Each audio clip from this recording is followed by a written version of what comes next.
Teak. Let's bring in our buddy Jon Anik from Fox. And, of course, Jon is part of the UFC crew. He's a commentator. Jon, Tiki Tierney, buddy, Happy New Year. Good to catch up. How are you? Happy New Year to you guys. It's good to be on. Chin Sheet Cranium, you might want to trademark that. Bruce Buffer would tell you to trademark that right away. Not bad, right? Not bad. That's good. Sure, I could throw a few other words in there. Maybe words I can't say on, a few other words. Yeah, right. Hey, Jon, were you as surprised by this as a lot of people were, or did you kind of expect it, especially because of the mental side of the game that is necessary to go into a ring and fight another person? She kind of didn't have it looked like. Yeah, the great unknown was Ronda's mental, her psychological. I think physically we thought she would have shored up some of her striking defense. There's no denying she was in the best shape of her life, and cardiovascularly didn't get a chance to prove it because it was a 48-second fight.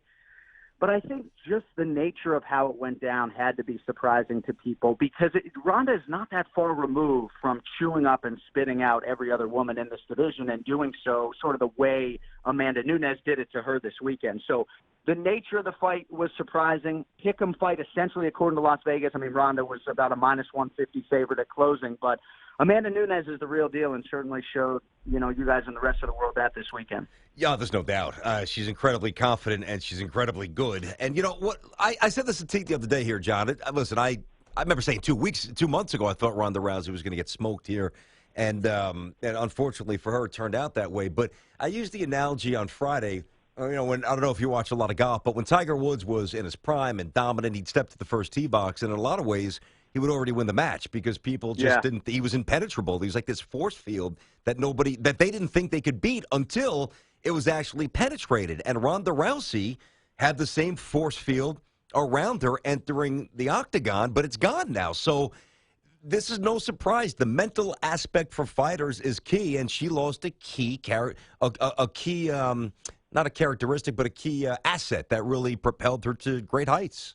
Yeah, and I think it's honestly a perfect analogy. And look no further than her opponent, Amanda Nunes. Now, this is one weathered, hardened, confident Brazilian to begin with. But my biggest takeaway being there during fight week was how just totally unintimidated she was at the prospect of facing Ronda Rousey. And certainly she felt like this was the best time to get her coming off an extended layoff. But Ronda had a 10-month layoff before and came back and beat Miesha Tate. This was not a 2-year layoff. I mean, we see extended layoffs in MMA all the time. A year isn't as long as some people think.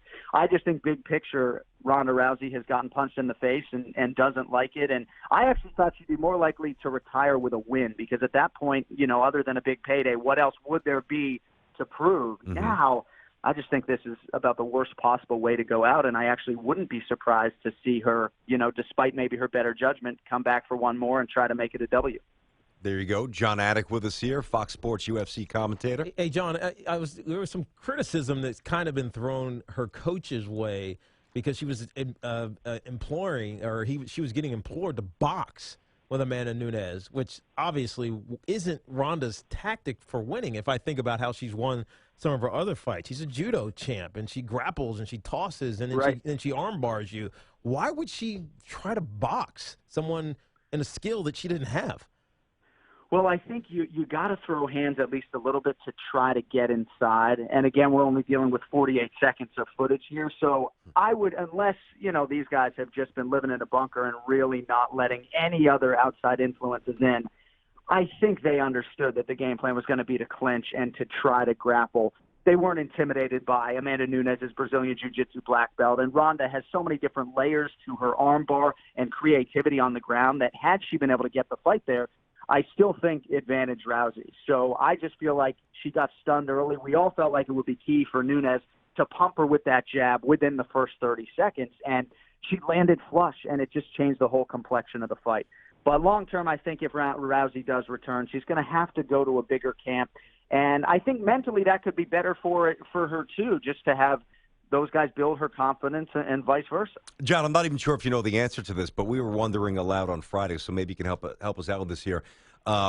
We're relatively new to the sport. Not in the last 2 years, maybe. Yeah. I guess we could probably stop saying that at some point. But we don't want to paint the picture like we've been around for 8-9 years and offend those who really know the sport more than we do. But we certainly latched on recently, I guess is my point. Our question, without knowing how many times they actually had fights on Friday versus Saturday, how was the pay-per-view? I mean, versus what they expected to get.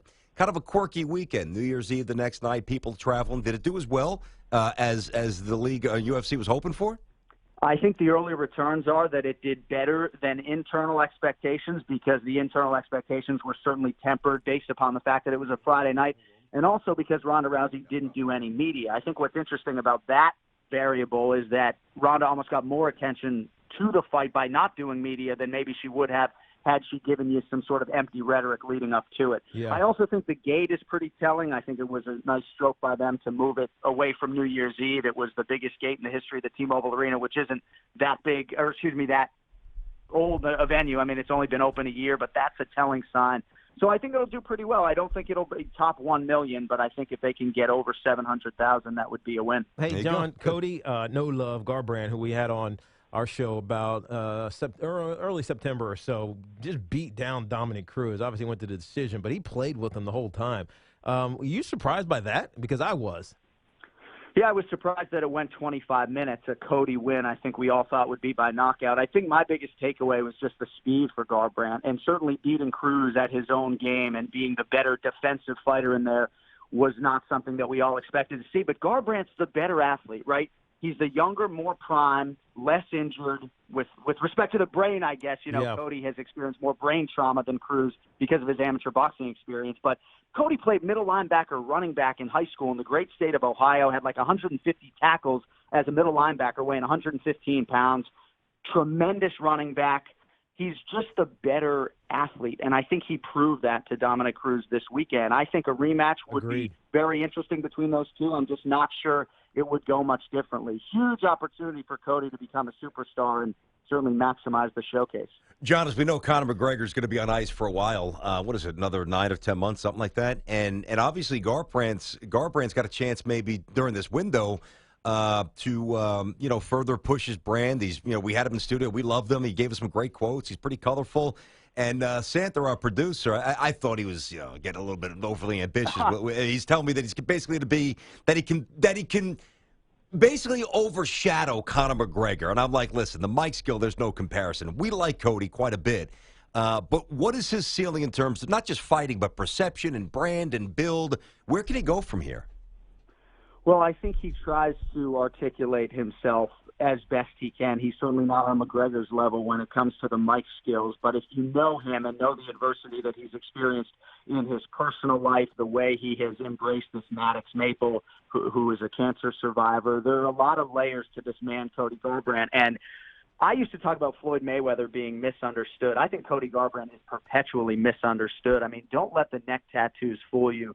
This is a young man with a huge heart and a gentle soul, and a guy who I do think can take advantage of Conor McGregor's absence. I think the big key, though, is fighting actively 3 or 4 times a year, defending your belt, headlining pay-per-views. Right now we need pay-per-view headliners. Cody said before the fight he wanted to be an active champion.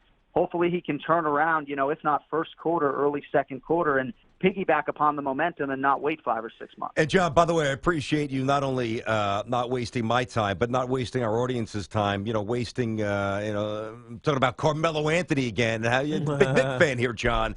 You're finally coming around. Come on, the selfishness. He's a turnstile on defense. You finally, I would imagine, kind of came around to what I've been saying for a couple of years. Finally, right, John?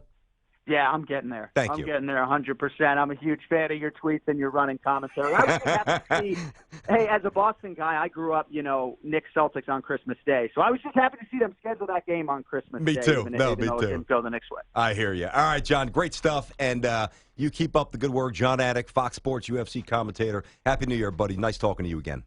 Thank you, guys. You too. Be good, John. There he is, Jon Anik.